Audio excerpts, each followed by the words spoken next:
Bonjour, donc mon nom est Gabriel. Moi, je suis arrivé au Québec il y a 6 ans et j'ai travaillé pendant 4 ans dans le commerce international. J'ai visité une trentaine de pays dans le monde et où j'ai beaucoup voyagé avant de finalement m'établir ici. Mais ce que j'aime beaucoup dans les VR et dans les minivans, c'est le concept de pouvoir voyager comme on le souhaite, de s'arrêter où on veut, de vraiment profiter du moment présent. Puis si on décide de s'arrêter à un endroit parce que le paysage est magnifique, parce que l'endroit est superbe, on peut juste décider de s'arrêter pour passer la nuit puis repartir le lendemain ou s'arrêter 2 ou 3 jours. Il n'y a pas d'obligation de rester au même endroit. J'ai découvert AirVizi quand j'ai commencé à m'intéresser un petit peu plus au concept des minivans où j'avais déjà l'idée de louer mon propre minivan.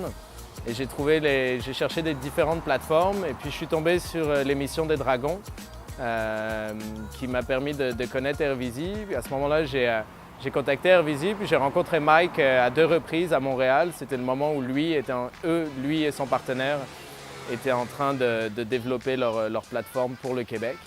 Et donc on s'est rencontrés, j'ai trouvé le concept vraiment intéressant, donc j'ai tout de suite inscrit mon premier van. J'ai eu les premières réservations, puis de suite, il y a eu les vans suivants.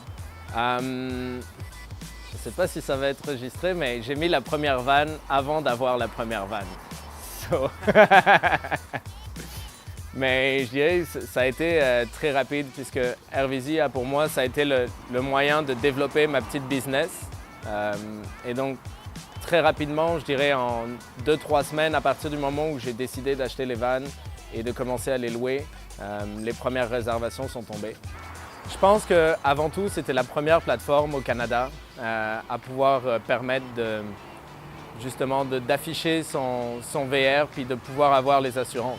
Je pense que c'est ça le deal breaker, c'est ça qui fait la différence. Puis en tant que propriétaire, on est obligé d'avoir des assurances pour les gens qui louent les véhicules si on veut faire de l'argent. Et AirVizi a tout de suite eu cette assurance-là. Puis pour moi, ça a été la principale source de motivation. Le processus était assez simple. La plateforme est rapidement passée de l'anglais au français pour s'adapter au Québec. Donc le processus était quand même assez simple.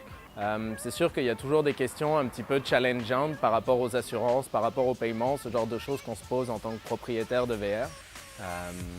Mais très rapidement, pour moi, le service à la clientèle de AirVizi a fait la différence parce que dès que je posais une question, j'étais capable d'avoir une réponse, en général dans la journée ou le lendemain. Comme je viens de le dire, moi je pense que l'expérience avec AirVizi, c'est principalement la sécurité d'avoir l'assurance puis d'avoir une équipe qui te back si tu as des questions. C'est vrai que souvent, louer un véhicule de particulier à particulier, c'est pas toujours simple. Les gens se posent énormément de questions.